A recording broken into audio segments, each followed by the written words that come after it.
You shouldn't touch things that don't belong to you. Emma's voice cut through the practice room like a knife as Sarah stood frozen, the priceless Stradivarius still in her hands. But what happened next left everyone in the auditorium speechless. What gives a talented black girl from the wrong side of town the courage to pick up a rich girl's violin worth millions? And what secret legacy connects her to one of classical music's greatest conductors? When Sarah's bow touched those strings, she didn't just play music, she rewrote history. Don't miss this incredible story of talent, prejudice, and redemption that will touch your heart. Dear viewer, if you are watching my story for the first time, I humbly request you write the location from where you are watching right now, subscribe this channel and press the bell icon now not to miss the notifications of my daily published new stories. Thank you, and let's dive into the full story. The marble floors of Westlake Academy of Arts gleamed under the morning sunlight as Sarah Jackson clutched her worn backpack tightly against her chest. The 17-year-old's dark eyes darted nervously across the ornate entrance hall, taking in the oil paintings of distinguished alumni and the glass cases displaying prestigious awards. Westlake wasn't just any private school, it was the private school, where the children of politicians, celebrities, and corporate moguls received their education alongside a carefully selected few scholarship students. Sarah was one of those few, the daughter of a hospital janitor who had worked double shifts for years to give her daughter opportunities she never had. Sarah's acceptance letter had arrived 3 months into the school year, after another scholarship student had unexpectedly withdrawn. "You must be Sarah," a crisp voice interrupted her thoughts. "I'm Ms. Richards, head of the music department." The woman's tailored suit and pearls screamed old money, and her smile didn't quite reach her eyes as she assessed Sarah from head to toe. "Yes, ma'am," Sarah replied, straightening her posture. "Thank you for the opportunity to. We run a tight ship here," Ms. Richards cut her off. "Scholarship students are expected to maintain excellence in all areas. Follow me." As they walked through the hallways, Sarah's attention was drawn to the sound of a violin coming from a practice room. The haunting melody floated through the air, making her step falter. Whoever was playing had extraordinary skill. "That would be Emma Thompson," Ms. Richards said, noticing Sarah's reaction. "Our star musician. She's been playing since she was 4, and that violin she plays is worth more than most people's homes." The door to the practice room was ajar, giving Sarah a glimpse of a slender blonde girl with perfect posture drawing a bow across the strings of a gleaming violin. 3 other students sat watching her with expressions of admiration. "Emma comes from one of our most distinguished families," Ms. Richards continued, her voice laced with pride. "Her mother sits on our board, and her father's company underwrites our entire arts program." Sarah nodded, but couldn't tear her eyes away from the violin. Its rich, warm tone was unlike anything she'd ever heard before. "Come along," Ms. Richards instructed sharply. "Your academic schedule is demanding, and you have much catching up to do." As they continued down the hallway, Sarah couldn't help but look back over her shoulder, the violin's melody still echoing in her mind. Something about that sound awakened a longing deep inside her, a feeling that had been her constant companion since childhood but that she'd never had the means to fully explore. "Music classes are reserved for students with prior training," Ms. Richards added, as if reading her thoughts. "But there are plenty of other extracurriculars that might suit your background." Sarah turned forward again, her expression carefully neutral despite the sting. "I understand, Ms. Richards. I'm here to learn." What the teacher didn't know, what nobody at Westlake knew, was that Sarah Jackson understood music in a way that couldn't be taught in any classroom, no matter how prestigious. The walls of Sarah's bedroom in the small apartment she shared with her mother were plastered with printouts of violin fingering charts and music theory notes. Her most prized possession sat on her desk, a battered tablet her mother had bought refurbished 3 years ago, its memory filled with downloaded violin tutorials and recordings of the world's greatest violinists. "You're home late," her mother said, looking up from a stack of medical bills. Diane Jackson's eyes were tired but warm, her nurse's aide uniform wrinkled from a 12-hour shift. "The bus was delayed," Sarah replied, setting down her backpack. "How was work?" "Same old." Diane smiled. "Tell me about Westlake. How was your first day?" Sarah hesitated. How could she describe the subtle looks, the whispers that followed her through the hallways, the way her second-hand uniform marked her as different even before she opened her mouth? "It's big," she finally said. "The music program is amazing. There's this girl, Emma, who plays the violin like she was born with it in her hands." Diane's expression softened. "Like your grandfather?" Sarah nodded, her throat tight. She'd never met her grandfather. He'd died before she was born, but her mother had told her stories of how his violin playing had moved people to tears. How he'd played in small clubs and churches throughout the South in the 1960s, never getting the recognition he deserved because of the color of his skin. "He would be so proud of you," Diane said, reaching out to squeeze her daughter's hand. "Getting into that school is just the beginning." Sarah swallowed hard. "I don't know if I belong there, Mom." "Nonsense. Your brain got you in that door, and your talent will make them remember your name."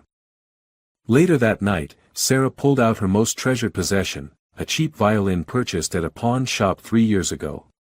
The instrument was far from perfect, with a warped bridge and strings that wouldn't stay in tune, but it was hers. She'd taught herself to play by watching videos, by practicing in the community center when no one was around, by listening endlessly to recordings and trying to replicate what she heard. She couldn't practice in the apartment at night, the walls were too thin, and their neighbors worked early shifts, but she could place the violin under her chin, position her fingers on the strings, and go through the motions silently, hearing the music in her mind. Sarah had never had a formal lesson. Never played on a quality instrument. Never had her talent evaluated by a professional. But music lived inside her, as essential as oxygen. 2 weeks into her time at Westlake, Sarah discovered something that changed everything. Mr. Williams, the elderly janitor, always left the fine arts building last, after all the teachers and students had gone. And sometimes, not always, but sometimes, he forgot to lock the door to practice room C. The first time Sarah slipped into the school after hours, her heart thundered so loudly she was certain someone would hear it. But the hallways remained empty as she made her way to the practice room, where a row of student violins was stored in lockers. These weren't the premium instruments that students like Emma brought from home, but they were properly maintained and exponentially better than Sarah's pawnshop violin. With trembling hands, she lifted one from its case. The weight felt different, the wood smooth and unwarped. When she drew the bow across the strings, the clear, pure tone nearly brought her to tears. For 2 precious hours, Sarah played her heart out, losing herself in the music, finally able to produce the sounds she'd been hearing in her head for years. It became her secret ritual. 3 nights a week, she would return to her hidden sanctuary, borrowing an instrument that allowed her true ability to shine. Each time, she was careful to replace the violin exactly as she'd found it, leaving no trace of her presence. What Sarah didn't know was that in a school like Westlake, secrets rarely stayed secret for long. The winter showcase was approaching, and Westlake Academy was buzzing with anticipation. For the music students, particularly the seniors like Emma Thompson, it was a crucial opportunity to perform before college recruiters and influential alumni. Sarah had found her own niche in the school, excelling in her academics and making a few tentative friendships with other scholarship students.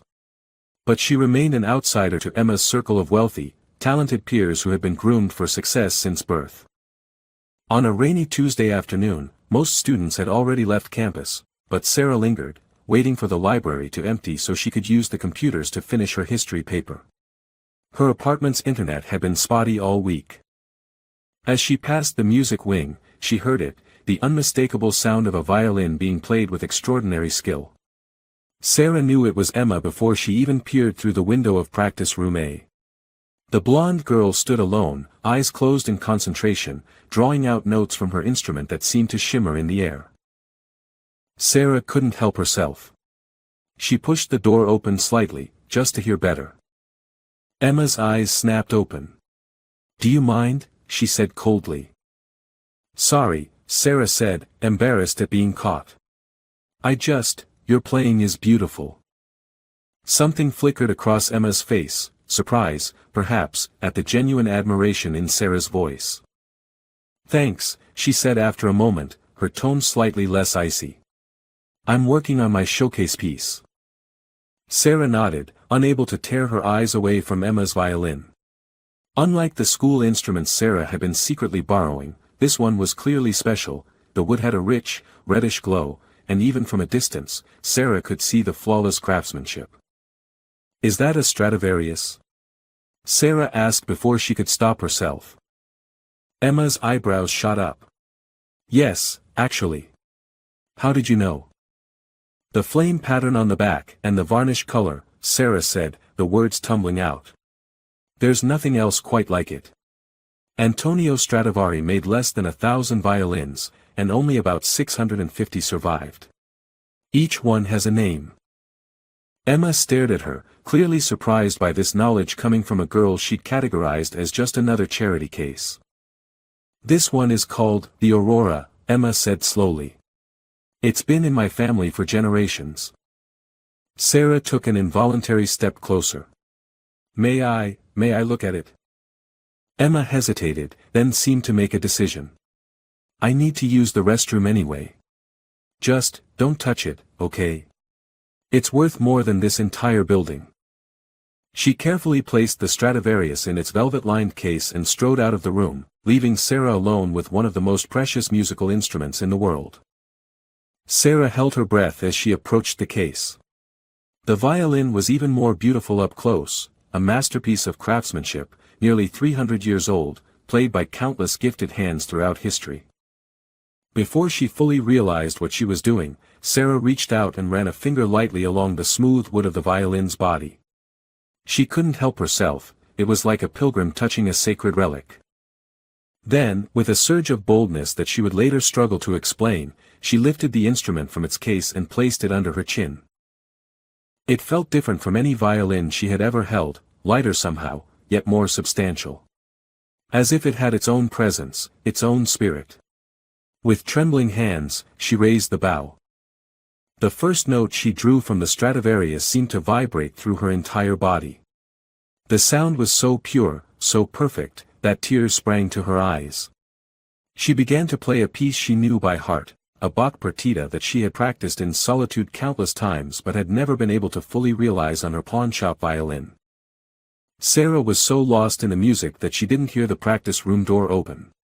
Didn't notice the growing audience in the hallway, drawn by the unexpected sound. Didn't see Emma's face transform from annoyance to shock as she returned from the restroom. It was only when she finished the piece and lowered the bow that reality came crashing back. "What do you think you're doing?" Emma's voice cut through the room like a whip.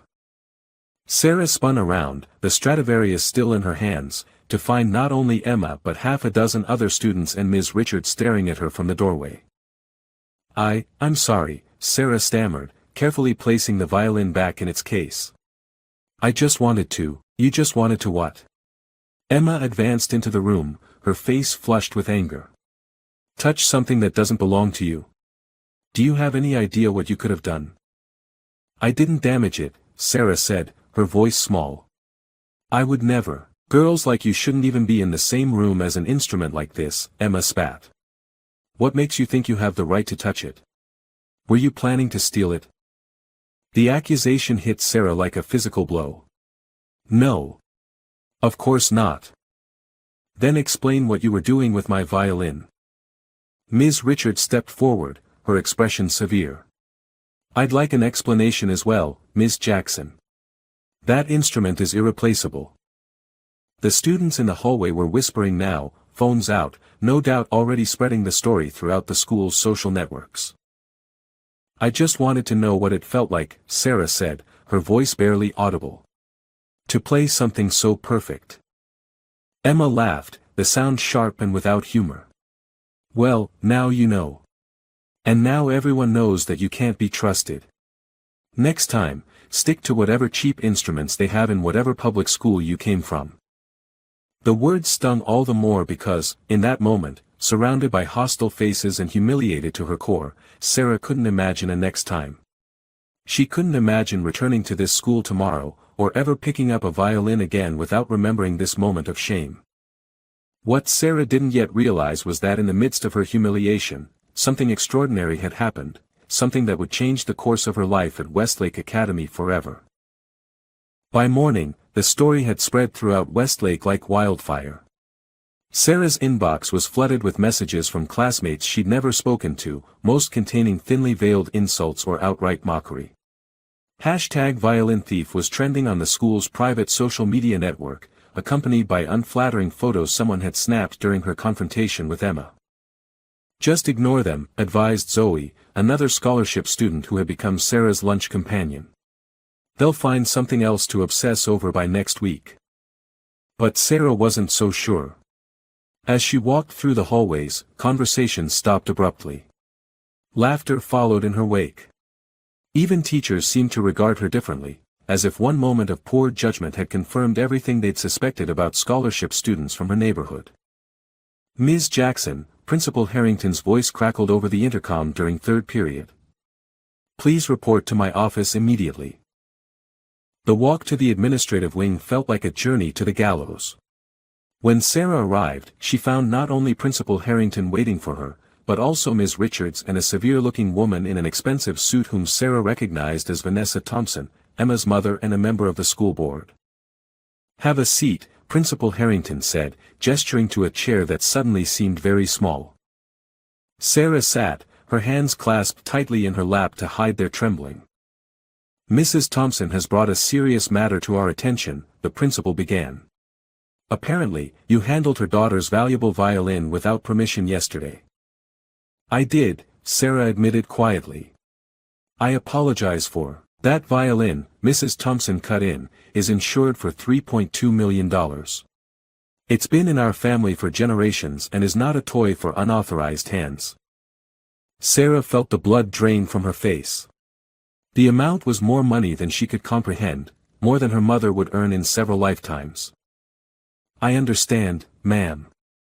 I didn't mean any disrespect."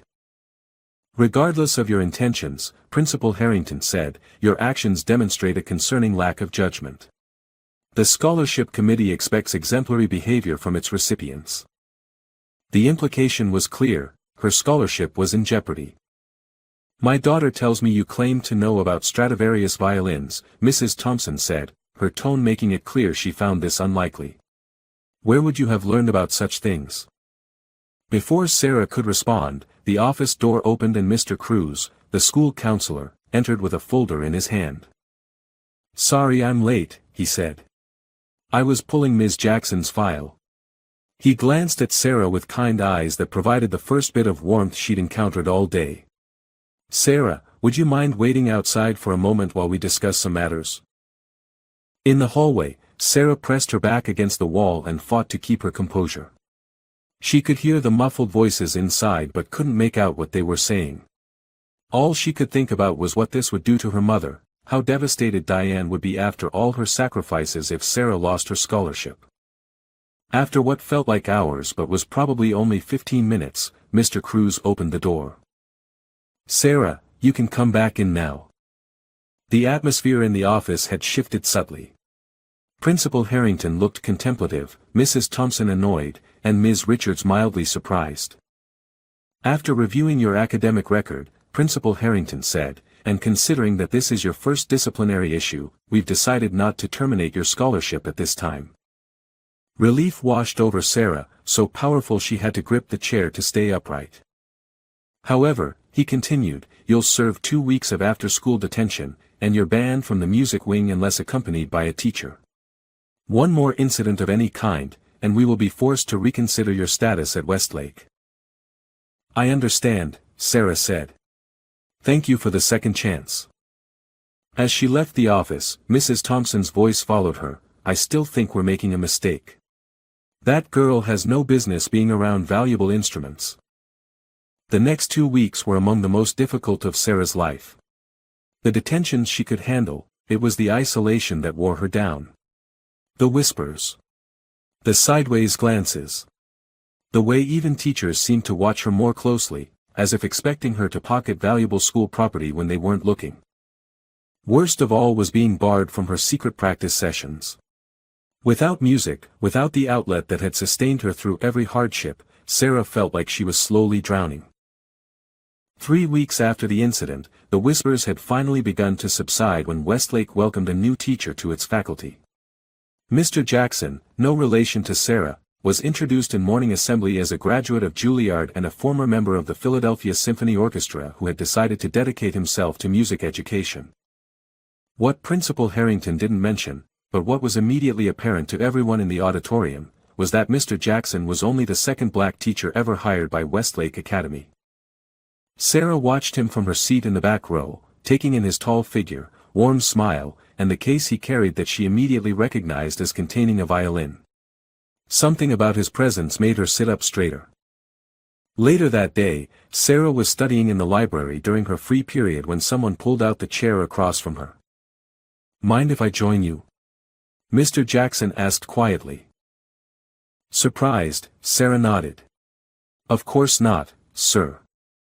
He set down a stack of music theory textbooks. "I've been reviewing the student files," he said casually. "Trying to get to know everyone. Yours was interesting." Sarah tensed. "Because of the violin incident?" Mr. Jackson raised an eyebrow. "Actually, I was referring to your perfect scores in music history and theory on the entrance exam, despite having no formal musical training." "Oh." Sarah relaxed slightly. I read a lot." Mr. Jackson nodded, opening one of his books. Self-taught musicians often develop a deeper understanding of theory because they have to work harder for it. It's not handed to them. Something in his tone made Sarah look up sharply. It wasn't just a casual observation, he was speaking from experience. "Is that how you started?" she asked hesitantly. A smile flickered across his face. "My first violin was made from a cigar box and fishing line. I practiced on that for 2 years before my music teacher realized I had potential and found me a real instrument."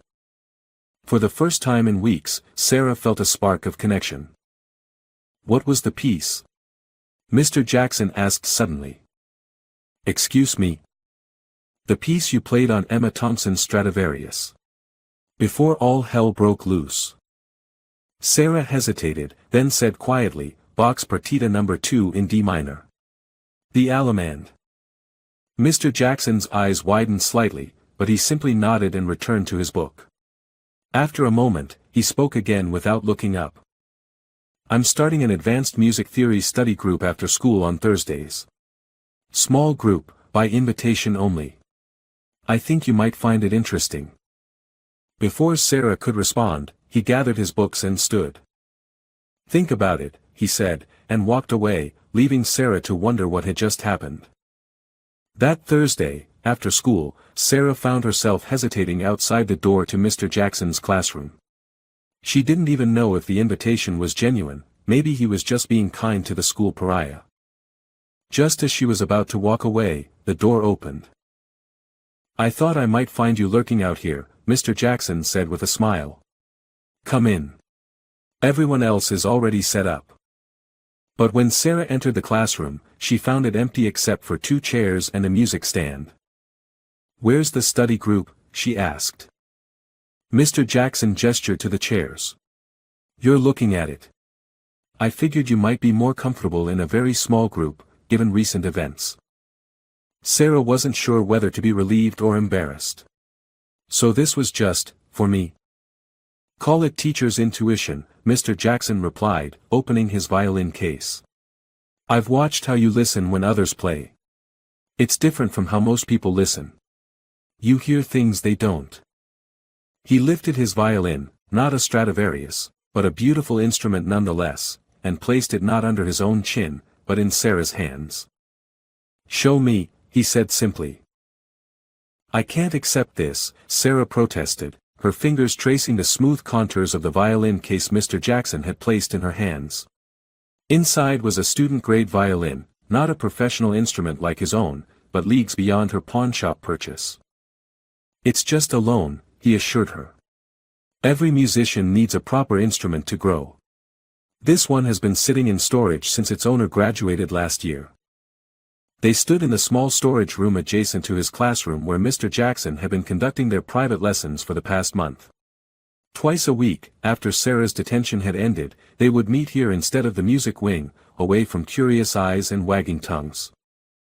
But what if someone finds out? Sarah asked. I'm still not supposed to. You're receiving private music instruction from a faculty member, Mr. Jackson interrupted. There's nothing in your disciplinary record that prohibits that.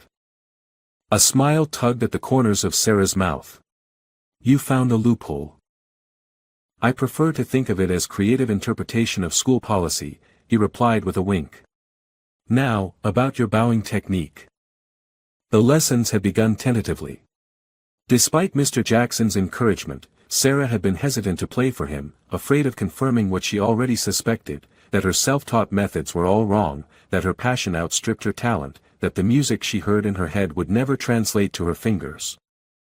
But from the first hesitant notes she'd drawn from his violin, Mr. Jackson had seen what others had missed.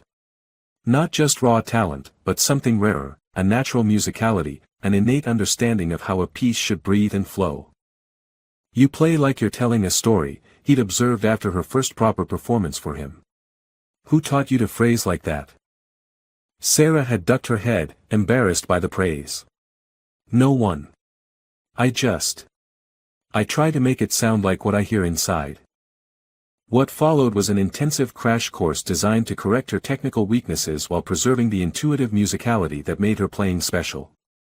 Mr. Jackson pushed her harder than she'd ever pushed herself, assigning challenging pieces and expecting perfection. On this particular afternoon, a month into their secret lessons, Sarah was struggling with a difficult passage from Tchaikovsky's Violin Concerto. I can't get past this transition, she admitted, lowering the violin in frustration. My fingers won't move fast enough. They will, Mr. Jackson assured her. But there's something holding you back. You're technically capable of playing this, but you're resistant to it emotionally. Why?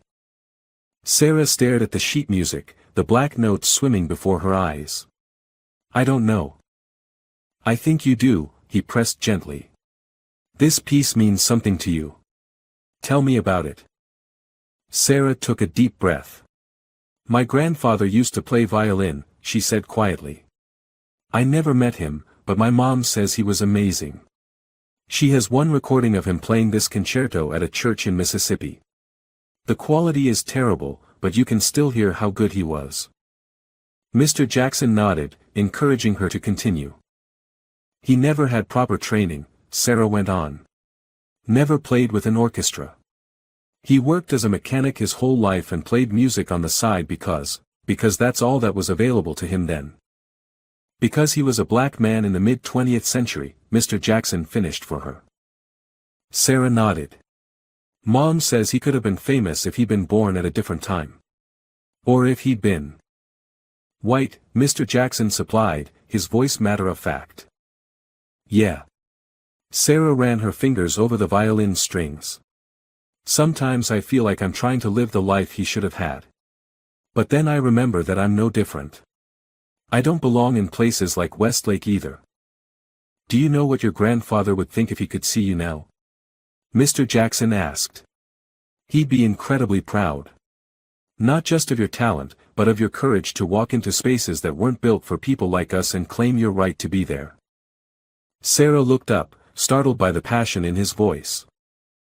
This concerto, Mr. Jackson continued, tapping the sheet music, is your heritage.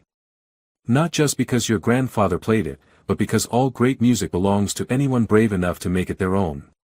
Play it for him. Play it for yourself. Sarah raised the violin again, positioned her fingers, and began to play. This time, something had shifted. The notes flowed more freely, her fingers finding their way through the challenging passage as if guided by an unseen hand. When she finished, Mr. Jackson was silent for a long moment. Then he cleared his throat. Sarah, there's something I need to tell you. The winter showcase is coming up. I know, she replied. Emma's been practicing for it non-stop. The showcase isn't just for enrolled music students, Mr. Jackson said carefully. Any student can audition. Sarah's eyes widened. You want me to audition? Against Emma? I want you to show the school who you really are, he corrected. Not the girl they've labeled, but the musician I see in this room twice a week. Fear and excitement battled within her. What if I'm not good enough? What if I make a fool of myself? Mr. Jackson smiled. What if you're extraordinary and they have to acknowledge it? What if you change not just your own future, but the perception of every scholarship student who comes after you? Sarah looked down at the violin in her hands, not her own, but entrusted to her by someone who believed in her talent. She thought of her grandfather, who never had the chances she was being offered. She thought of her mother, working double shifts to keep her at Westlake. Okay, she said finally. I'll do it. What Sarah didn't know was that the winter showcase would become much more than a school recital. It would become the battleground where everything she valued, her music, her heritage, her future, would be put to the ultimate test. Auditions for the winter showcase will be held next Friday in the main auditorium, Principal Harrington announced during morning assembly. As always, this prestigious event will feature our most talented students performing before distinguished alumni, parents, and special guests from the arts community. Sarah sat in the back row, her heart racing. Next to her, Zoe leaned over and whispered, "Are you really going through with this?" Sarah nodded, trying to project more confidence than she felt. In the months since Mr. Jackson had proposed the idea, she had practiced obsessively, perfecting the piece they had selected for her audition, Mendelssohn's Violin Concerto in E minor, first movement. "Mrs. Thompson is one of the judges," Zoe warned. "And you know Emma has won the showcase spotlight for 3 years running." "I know," Sarah whispered back. "But I have to try." News of Sarah's intention to audition spread quickly through Westlake's gossip channels. By lunchtime, she could feel eyes following her throughout the cafeteria, accompanied by whispers and occasional laughter. Emma's approach was less subtle. She stopped at Sarah's table, flanked by her usual entourage of wealthy friends. "I heard a rumor you're auditioning for the showcase," she said, loud enough for nearby tables to hear. "I thought you were banned from the music wing." "Faculty-supervised sessions are permitted," Sarah replied evenly, the response she had rehearsed with Mr. Jackson. Emma's smile was sharp as glass.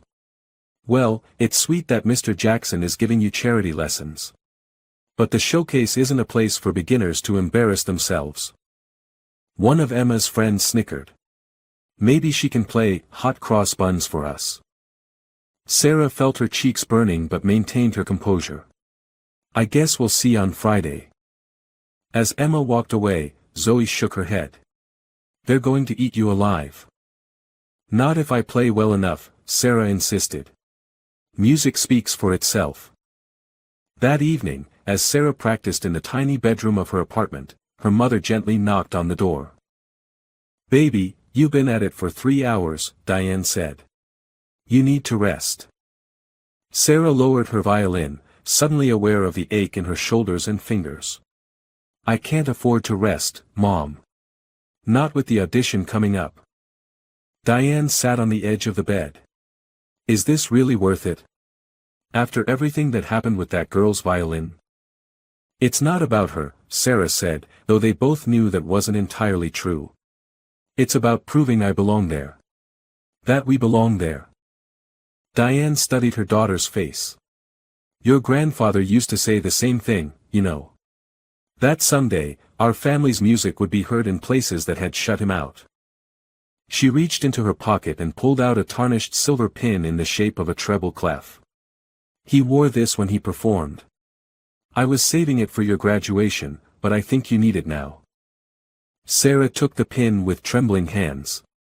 "Thank you, Mom." "Just promise me something," Diane said, her voice turning serious. "Promise you won't let these people define your worth. No matter what happens at that audition, you are extraordinary." The day of the auditions arrived with a tension that seemed to vibrate through the entire school. Sarah avoided the common areas, spending her lunch period in Mr. Jackson's classroom for one final run-through. "Remember what we talked about," he advised as she packed up her violin, the loaned one she had come to think of as her own. "Technique matters, but it's your heart that will make them listen." The auditorium was already half full when Sarah arrived. A panel of 5 judges sat in the front row, Principal Harrington, Ms. Richards, Mrs. Thompson, and 2 others Sarah didn't recognize. "They're from the National Symphony Orchestra," Zoe whispered, having arrived to support her friend. "They come every year to scout potential talent." Sarah's name was last on the audition list. She sat through performances by a dozen other students, including a flautist, several pianists, and 3 violinists. All were excellent, products of years of private instruction and elite summer programs. Then Emma took the stage with her Stradivarius. From the opening notes of her Paganini Caprice, it was clear why she had dominated the showcase for years. Her technical precision was flawless, each note crystal clear, every difficult passage executed with confidence born of privilege and relentless practice. When she finished, the applause was enthusiastic, led by her mother in the front row. Emma took her bow with practiced grace, her eyes finding Sarah in the audience with a look that clearly said, "Top that." "Sarah Jackson," Principal Harrington called, consulting his list with a slight frown, as if surprised to find her name there. As Sarah walked to the stage, violin in hand, a hush fell over the auditorium. She could feel the weight of dozens of skeptical gazes, the collective disbelief that the scholarship student involved in the violin incident would dare to compete on Emma's territory. She positioned herself center stage, placed her grandfather's pin on her collar, and raised her violin. The morning after the auditions, Sarah arrived at school early, her stomach in knots as she made her way to the bulletin board outside the main office where the showcase roster would be posted. She hadn't slept well, replaying her audition over and over in her mind. Despite a shaky start, her nerves had gotten the better of her for the first few measures. She had eventually found her groove, pouring everything she had into the Mendelssohn. The hallway was deserted, most students still at least 30 minutes from arrival. Sarah approached the bulletin board slowly, almost afraid to look. And there it was, a crisp white sheet of paper with "Winter Showcase Performers" printed at the top. Her eyes scanned the list once, twice, not believing what she was seeing. Right there, third from the top, Sarah Jackson, violin, Mendelssohn Violin Concerto in E minor, first movement. She had made it. Not only had she made it, but she was given one of the prime spots in the program, the positions reserved for the performances the judges considered most promising. Emma's name was there too, of course, in the coveted closing position. But for now, that didn't matter. Sarah had earned her place. "Congratulations." The voice behind her made Sarah jump. Mr. Jackson stood a few feet away, a proud smile on his face. "I knew you could do it." "They actually chose me," Sarah said, still in disbelief. "They had no choice," Mr. Jackson replied. "Your audition was remarkable. Even Ms. Richards was impressed, and she's not easily won over." Sarah's face fell slightly. "And Mrs. Thompson?" Mr. Jackson's expression turned guarded. "Let's just say she was outvoted." "But Sarah, listen," he stepped closer, lowering his voice, "this is just the beginning. The showcase is in 2 weeks, and you'll be under intense scrutiny. Don't let your guard down." His warning proved prescient. By midday, the entire school knew that Sarah Jackson had secured a showcase spot. The reactions were mixed. Some students, particularly other scholarship recipients, offered genuine congratulations. Others, mainly Emma's circle, made their displeasure known through pointed remarks and cold shoulders. Emma herself remained aloof, ignoring Sarah in the hallways and classes they shared. But there was a new tension in the air whenever they were in the same room, an unspoken challenge that hung between them. 3 days before the showcase, Sarah arrived for her scheduled practice time in the small rehearsal room Mr. Jackson had reserved for her. With her inclusion in the showcase lineup, her ban from the music wing had been reluctantly lifted, though she was still required to sign in and out. She opened her violin case and froze. The bridge, the small piece of wood that holds the strings above the body of the violin, had been slightly shifted. To an untrained eye, it might have seemed like a minor adjustment, but Sarah knew immediately that someone had tampered with the instrument. If she had played it without noticing, the bridge could have collapsed mid-performance, possibly damaging the violin and certainly ruining her showcase debut. "Everything okay?" Mr. Williams, the janitor, paused in a doorway with his cleaning cart. Sarah hesitated, then gently repositioned the bridge. Yes, just needed a small adjustment. But as she began to warm up, other small issues became apparent. The strings had been subtly loosened, throwing off the tuning in a way that would gradually worsen during a performance. The bow hairs seemed to have fewer strands than before. Someone knew exactly what they were doing, creating problems that wouldn't be immediately obvious but would sabotage her when it mattered most. That evening, as Sarah practiced in Mr. Jackson's classroom after school hours, the door opened unexpectedly. Sarah looked up, expecting to see her teacher, but instead found herself face to face with an older gentleman she didn't recognize. "Don't stop on my account," the man said, his British accent slight but noticeable. "That was lovely." Sarah lowered her violin uncertainly. "I'm sorry, but students aren't supposed to be in the classrooms without faculty present." The man smiled. "I'm not faculty, merely a visitor. Richard Harlow." He extended his hand. Sarah shook it hesitantly. "Sarah Jackson." "Ah, the newest addition to the showcase lineup," he nodded. "I was just speaking with the music faculty about the program when I heard you playing." "Mendelssohn, yes. A challenging choice." "You know classical music?" Sarah asked, immediately regretting the question. Of course a visitor to Westlake would be culturally literate. But Mr. Harlow didn't seem offended. "I should hope so. I've spent most of my life around it. I'm in town with the London Philharmonic. We're performing at the Kennedy Center this weekend." Sarah's eyes widened. "You're with the Philharmonic?" "In a manner of speaking." His eyes twinkled. "Now, about your interpretation of the Mendelssohn, it's quite distinctive. Who is your teacher?" "Mr. Jackson, here at school. But before that, I taught myself." Mr. Harlow's eyebrows rose. "Self-taught? Remarkable. Would you mind playing the exposition section again? The passage beginning at measure 48? Though surprised by the request, Sarah complied, launching into the melodic theme that followed the concerto's dramatic opening. Mr. Harlow listened intently, his eyes closed. When she finished, he nodded thoughtfully. "There's something in your phrasing that reminds me of, but no, it couldn't be." He shook his head. "Young lady, you have a gift. Not just technical proficiency, but true musicality. That's much harder to teach." Before Sarah could respond, the door opened again, and Mr. Jackson entered, surprise registering on his face when he saw Mr. Harlow. "Richard. I didn't expect to find you here." The two men greeted each other warmly, clearly acquainted. "I was just admiring your student's playing," Mr. Harlow explained. "She has a remarkable touch." Mr. Jackson beamed with pride. "Sarah is full of surprises." As the men continued their conversation, Sarah noticed a familiar figure passing by the classroom window, Emma, her eyes narrowing as she took in the scene of Sarah receiving attention from the distinguished visitor. The next day, Sarah arrived at school to find her locker had been broken into.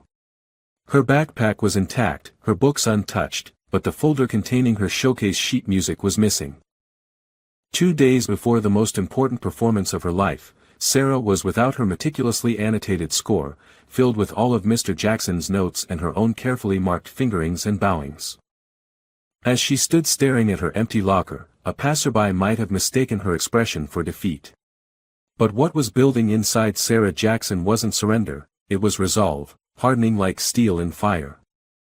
The morning of the winter showcase dawned clear and cold, sunlight streaming through frost-covered windows as Sarah sat on the edge of her bed, violin case balanced on her knees. She hadn't slept well, the combination of anticipation and anxiety had kept her tossing and turning most of the night. "You need to eat something," her mother said from the doorway, already dressed in her best outfit, a simple but elegant navy dress she wore to church on special occasions. "I'm not hungry," Sarah replied, her fingers absently tracing the contours of her violin case. Diane Jackson crossed the room and sat beside her daughter. "Your grandfather was the same way before performances. Couldn't eat, couldn't sit still. But he always said the butterflies in his stomach were what made the music fly. Sarah smiled weakly. I just want to make you proud. Baby, I was proud the day you were born, Diane said, brushing a hand over Sarah's hair. Nothing that happens today changes that.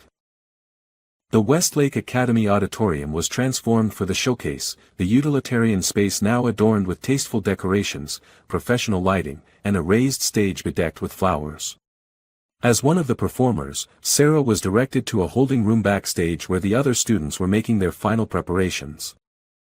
Emma sat in a corner, her Stradivarius already out of its case, going through a series of warm-up exercises with machine-like precision. She didn't acknowledge Sarah's entrance, but several other performers offered nervous smiles or nods. Through a monitor, Sarah could see the auditorium filling with guests, parents in expensive attire, alumni whose donations funded the school's lavish facilities, and what appeared to be representatives from various music conservatories and symphonies, identifiable by their program books and critical gazes. Mr. Jackson appeared in the doorway, scanning the room until his eyes found Sarah. He crossed to her, his expression serious but encouraging. How are you holding up? He asked quietly. I'm okay, Sarah said, trying to sound more confident than she felt. Just nervous. Listen, Mr. Jackson said, lowering his voice further, there's something you should know. Richard Harlow, the man you met the other day, he's not just with the London Philharmonic. He's their conductor. Sarah's eyes widened. What? Why didn't you tell me? Because I didn't want to add to your pressure. But he specifically asked if you were performing today. He's out there, Sarah. In the third row. Before Sarah could process this information, Principal Harrington's voice came over the speaker system, welcoming the audience to Westlake Academy's 32nd Annual Winter Showcase. The performances began, each student taking their turn on stage. Some were good, others exceptional, all products of the privilege that allowed for the best instruments, the finest teachers, years of summer music camps and private lessons. Sarah watched the monitor, her anxiety growing with each polished performance. You'll be announced in 5 minutes, a student stage manager informed her. Please prepare to take your position. Sarah removed her violin from its case, tightened her bow, and applied rosin with trembling hands. The sheet music she normally would have reviewed one last time was still missing, forcing her to perform from memory, another obstacle thrown in her path. From the corner of her eye, she saw Emma watching her, a small smile playing at the corners of her mouth. The blonde girl approached, her Stradivarius already tucked under her arm. Good luck out there, Emma said, her voice honey-sweet with insincerity. I hope you don't forget anything. The implication was clear, Emma knew about the missing music, perhaps had even been responsible for it. Something hardened in Sarah's chest. Not anger, exactly, but a sudden, crystalline clarity. This moment, standing backstage at Westlake, about to perform for an audience that included one of the world's great conductors, was exactly what her grandfather had been denied. What countless talented musicians from backgrounds like hers had been denied. She would not squander it. Thank you, Sarah replied evenly. I hope your performance is everything you deserve. A flicker of uncertainty crossed Emma's face, as if she had expected a different reaction. Sarah Jackson, please take your position, the stage manager called. As Sarah walked toward the stage entrance, Mr. Jackson appeared one last time. Remember, he said, pressing something into her hand, play from here. He touched his heart. Sarah looked down. In her palm lay her grandfather's silver treble clef pin, she had left it on her dresser that morning in her haste. Quickly, she fastened it to her collar. And now, Principal Harrington's voice announced, performing Felix Mendelssohn's Violin Concerto in E minor, first movement, Sarah Jackson. The applause was polite but reserved as Sarah walked onto the stage. She could feel the skeptical eyes of the audience, could almost hear their thoughts. Who is this girl? Why isn't she in uniform like the others? Is that the scholarship student who touched Emma's violin? In the front row, Mrs. Thompson whispered something to the woman beside her, both glancing up at Sarah with barely concealed disdain. In the third row, as promised, sat Richard Harlow, his expression neutral but attentive. And there, standing at the back of the auditorium, was her mother, who had taken a rare day off work to be here. Beside her stood Mr. Jackson, his presence a silent vote of confidence. Sarah positioned herself center stage, raised her violin to her chin, and took a deep breath. The accompanist, a Westlake faculty member, looked up expectantly. Sarah nodded, and the piano introduction began, setting the stage for her entrance. In that moment, as the familiar notes washed over her, Sarah made a decision. She wouldn't play the Mendelssohn as she had rehearsed it, with its technical precision and careful adherence to classical tradition. Instead, she would play it the way she felt it, the way her grandfather might have played it, with all the emotion and soul that his recorded church performance had conveyed. And as she drew her bow across the strings for the first note, Sarah Jackson closed her eyes and let the music speak. The opening notes of the Mendelssohn concerto filled the auditorium, but not as the audience had expected. Where they anticipated a technically correct but ultimately unremarkable rendition from the scholarship student, what they heard instead defied categorization. Sarah's interpretation began conventionally enough, but as she moved deeper into the piece, something transformed. Her body swayed slightly, her eyes closed, as if she were listening to a voice only she could hear. The violin sang under her fingers, not with the polished perfection of Emma's Stradivarius, but with something more vital, more urgent. Each phrase told a story, building narrative tension that held the audience in thrall. In the third row, Richard Harlow leaned forward in his seat, his brow furrowed in concentration. Mrs. Thompson's expression had shifted from dismissive to confused, then reluctantly intrigued. Even Ms. Richards, who had been skeptical of Sarah's inclusion in the showcase, watched with undisguised surprise. As Sarah approached the cadenza, the extended solo passage near the end of the movement, a string of gasps rippled through the audience. Instead of playing the traditional cadenza written by Mendelssohn, she launched into an improvisation that honored the original while infusing it with elements that were distinctly her own. It was a bold choice, one that might be considered sacrilege in classical circles, but it was electrifying. The melody soared and dipped, sometimes venturing into jazz-like inflections before returning to the classical framework. It was as if Sarah were having a conversation with Mendelssohn across time, acknowledging his genius while asserting her own voice. In this moment, everyone in the auditorium understood they were witnessing something extraordinary, not just technical skill, but true artistry. The kind that couldn't be taught in even the most exclusive conservatories or purchased with the most expensive instruments. The music flowed through Sarah like a current, connecting her to something larger than herself. She felt her grandfather's presence in every note, imagined his hands guiding hers as she navigated the most challenging passages.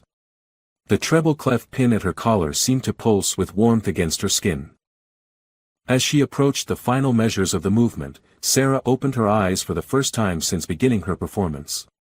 The auditorium came back into focus, the stage lights, the rows of seats, the faces looking up at her. But something had changed. The skepticism and condescension were gone, replaced by rapt attention. In the back row, her mother stood with tears streaming down her face, one hand pressed to her heart. Beside her, Mr. Jackson watched with the quiet pride of a teacher whose student had surpassed all expectations. The final note hung in the air for what seemed like an eternity before fading into silence. For a moment, no one moved or made a sound, as if breaking the spell might somehow diminish what they had just experienced. Then, from the third row, Richard Harlow rose to his feet, applauding with an enthusiasm that seemed almost out of place in the formal setting. One by one, others followed, first the students, then the faculty, then the parents and visitors, until the entire auditorium was on its feet in a standing ovation that seemed to shake the very foundations of Westlake Academy. Sarah stood motionless at center stage, violin at her side, momentarily unable to comprehend what was happening. This wasn't the polite applause given to the other performers, this was something else entirely. This was recognition. As she finally took her bow, she caught sight of Emma in the wings, the blonde girl's face a complex mixture of emotions, shock, disbelief, and something that might almost have been respect. The applause continued long after Sarah had left the stage, forcing Principal Harrington to step to the microphone and gently remind the audience that there were still performances to come. But the energy in the room had shifted irrevocably. The benchmark had been set, and it was higher than anyone had anticipated. Backstage, Sarah was immediately surrounded by other performers, their previous indifference replaced by excited congratulations and questions about her training. She answered as best she could, still dazed by the reception to her performance. "You need to go back out," the stage manager urged, appearing at her elbow. "They're still applauding. Mr. Harrington is asking for an encore." "An encore?" Sarah repeated, disbelieving.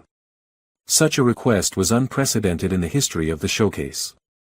"Just a short piece," the manager insisted. "Anything you know by heart." Sarah hesitated, then nodded. She returned to the stage to find the audience still on their feet, the applause renewing at her appearance. Principal Harrington approached her with a microphone. "It seems our audience is quite taken with your performance, Ms. Jackson," he said, his usual formality tinged with unmistakable admiration. "Would you honor us with one more piece?" Sarah took a deep breath, then spoke into the microphone. "Thank you all for your kindness. This next piece isn't classical, it's a spiritual my grandfather used to play at his church in Mississippi. It's called Deep River." She raised her violin once more and began to play the hauntingly beautiful melody, a song born from the pain and hope of generations of Black Americans. The simple tune, unaccompanied by piano, filled the auditorium with its plaintive yearning, its promise of freedom and peace. As the last notes faded away, Sarah saw her mother openly weeping, Mr. Jackson standing beside her with an arm around her shoulders in support. And in that moment, Sarah understood that her music had done what no words could do, it had given voice to her heritage, her family's journey, and her own determination to claim her place in a world that had not been designed to welcome her. The second round of applause was, if possible, even more thunderous than the first. As Sarah took her final bow and exited the stage, she knew with absolute certainty that nothing would ever be the same again, not at Westlake, not in her life, and not in the lives of those who had witnessed her transformation from outsider to artist. Behind the curtain, Emma Thompson stood waiting, her Stradivarius still in her hands, her face pale with the realization that she would now have to follow Sarah's transcendent performance with her own. "I can't." Emma began, her voice barely audible over the continuing applause. "I can't go out there after that." Sarah met her gaze steadily. "Yes, you can. Your playing is beautiful, Emma. It always has been." Emma shook her head.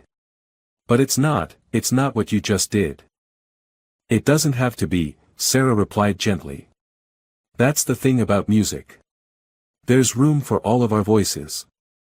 As Emma stepped onto the stage to muted applause, the audience still buzzing about Sarah's performance, Sarah found herself approached by a visibly moved Richard Harlow.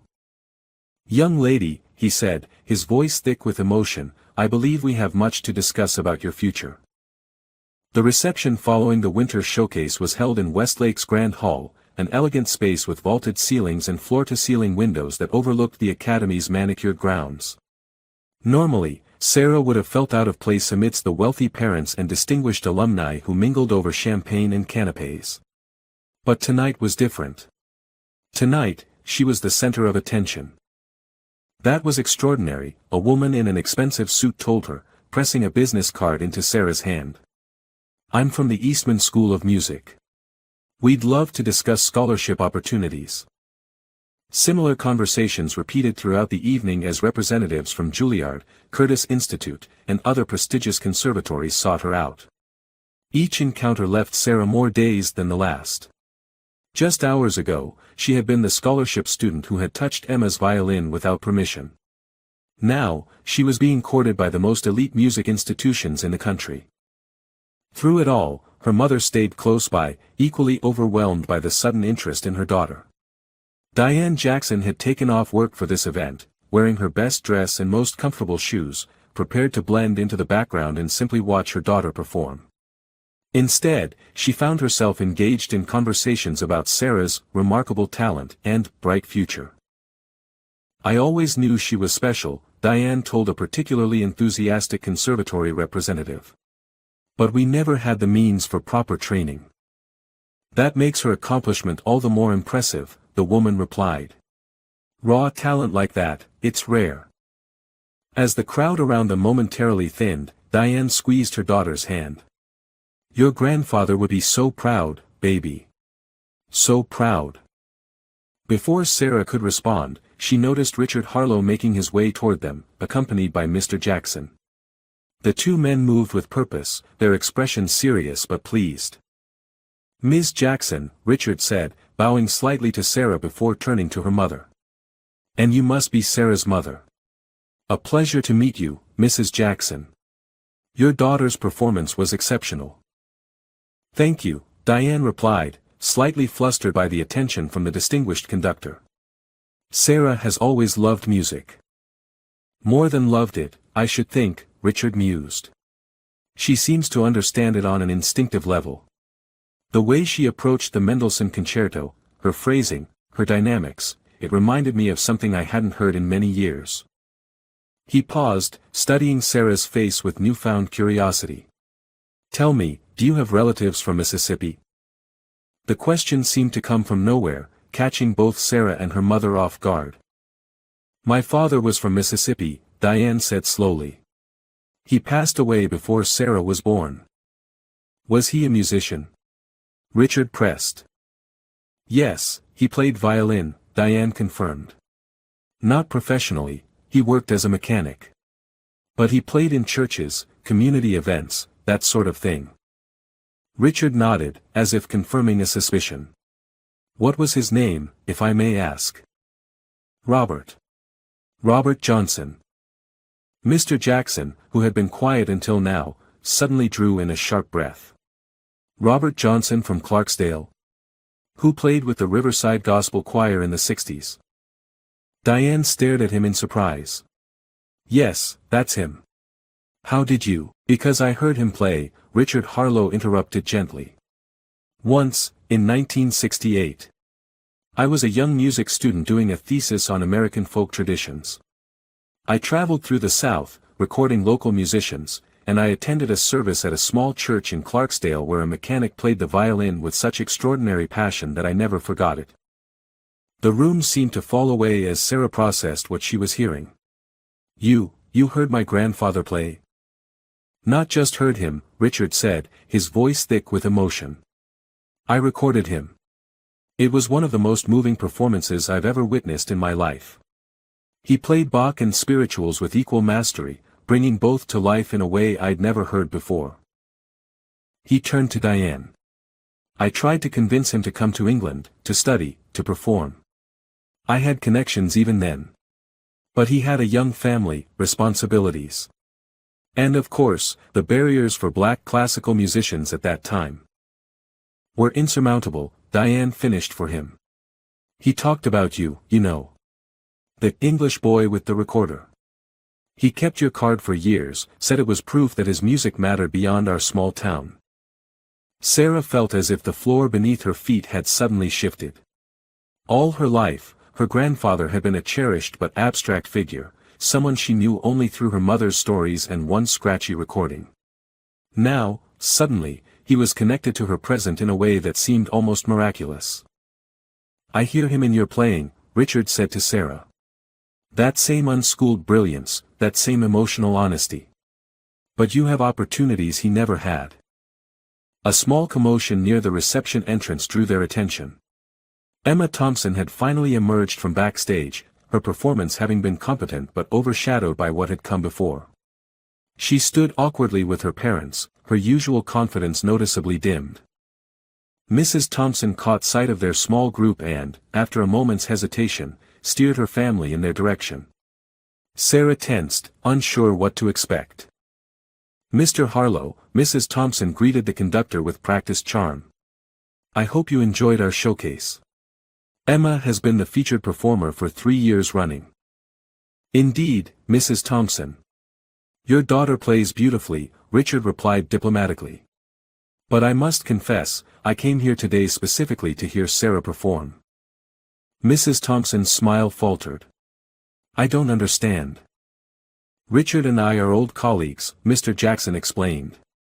When I told him about a remarkable young violinist I was working with, a student who reminded me of a musician I'd once heard about from a small church in Mississippi. He was intrigued enough to attend. You came to hear her? Mrs. Thompson's disbelief was palpable. I did, Richard confirmed. And I'm very glad I made the trip. In fact, I'd like to offer Sarah a summer apprenticeship with the London Philharmonic, followed by enrollment in our Young Artists program if she's interested. The shocked silence that followed this announcement was broken by Principal Harrington, who had approached in time to hear the offer. That's unprecedented, he stammered. Our students usually apply to conservatories first, and, with all due respect, Richard interrupted, talent like Sarah's doesn't come along often. Conventional paths would be a waste of her potential. Emma, who had been silent until now, suddenly stepped forward. She was right, wasn't she? She said, looking directly at Sarah. When she touched my violin. She knew what it was because she's actually talented. The admission clearly cost Emma, but there was a new maturity in her eyes, the beginning of understanding that genuine artistry transcended privilege. I should have never accused you of trying to steal it, Emma continued. I was just jealous, I guess. That you could pick it up and play it so beautifully without years of lessons. Sarah was momentarily speechless. Of all the surprising turns the evening had taken, Emma's apology was perhaps the most unexpected. Thank you, she said simply. Your violin is beautiful. So is your playing. Mrs. Thompson looked between the two girls, her worldview visibly shifting.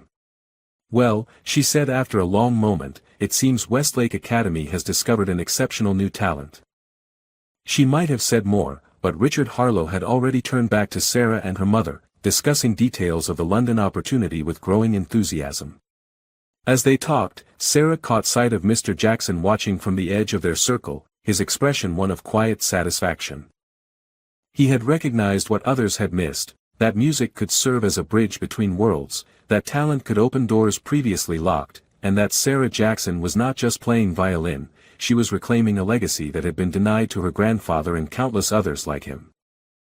In that moment, surrounded by well-wishers in a room that had once seemed so alien to her, Sarah felt a profound sense of belonging, not because Westlake had accepted her, but because she had found her place in the universal language of music, where her voice could finally be heard.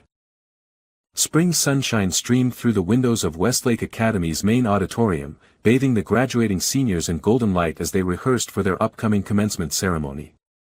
Among them, Emma Thompson and Sarah Jackson sat side by side, an unlikely pair that still raised eyebrows among those who remembered their dramatic confrontation months earlier.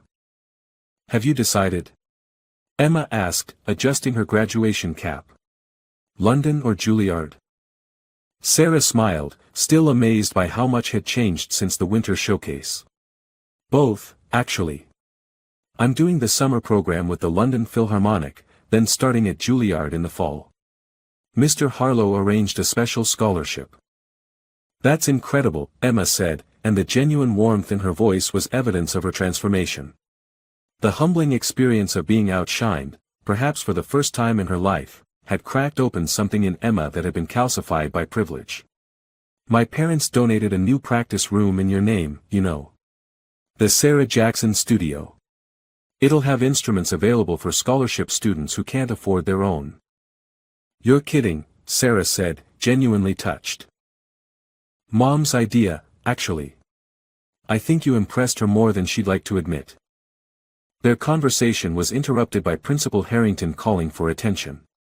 Graduates, please take your places for the processional practice. Remember, this is our 75th commencement, and we have distinguished guests attending. As the students lined up, Sarah couldn't help reflecting on the journey that had brought her to this moment. The past months had been a whirlwind of change. After the showcase, doors had opened that she never imagined possible. Conservatories competed to offer her scholarships. Local news stations ran features on the violin prodigy from East Side. Even Ms. Richards had become an ally, offering extra coaching to prepare her for Juilliard. Mr. Jackson appeared at her side as the rehearsal concluded. Got a minute? He asked. They walked together to his classroom, where a small package sat on his desk. A graduation gift, he explained. From several of us. Sarah unwrapped it carefully to find a velvet violin case. Inside was a beautiful instrument, not a Stradivarius, but a well-crafted violin with rich, warm tones. "We couldn't send you to Juilliard with a school loaner," Mr. Jackson said, smiling at her astonishment. Mr. Harlow contributed, as did several faculty members. Even Mrs. Thompson. Sarah lifted the violin reverently. "I don't know what to say." "Your playing says everything needed," a voice came from the doorway. Richard Harlow entered, followed by Sarah's mother. "We're all invested in your future now." "We have something else," Diane said, pulling a worn leather binder from her purse. "I found this in your grandfather's things. It's music he composed but never published. Richard thinks some of the pieces are quite remarkable." Sarah accepted the binder with trembling hands. "His own music?" "He was more than just a player," Richard explained. "He was a composer of considerable talent. Another door closed to him by the times he lived in." "But not to you," Mr. Jackson added. "The first piece you'll perform with the London Philharmonic this summer will be your grandfather's concerto in G." Sarah's eyes filled with tears. "I never thought, when I first came to Westlake, that you'd change the place." Mr. Jackson finished for her. "That's what artists do, Sarah. They change things just by being authentically themselves." The following week, as Sarah stood on the commencement stage accepting her diploma, she caught sight of her mother in the audience, beaming with pride. Beside Diane sat Mr. Jackson and Richard Harlow, along with several of Sarah's newfound supporters from the music world. In the front row, Emma Thompson applauded enthusiastically as Sarah was announced as the recipient of the prestigious Westlake Arts Award, an honor traditionally reserved for students from legacy families. As Sarah Jackson continues her education at Juilliard, Principal Harrington announced, "She takes with her not only our highest hopes, but also our sincere gratitude for enriching our community with her extraordinary talent." Later, at the reception, Sarah found herself approached by a young black girl, perhaps 12 or 13, clutching a program. "Are you really going to Juilliard?" the girl asked shyly.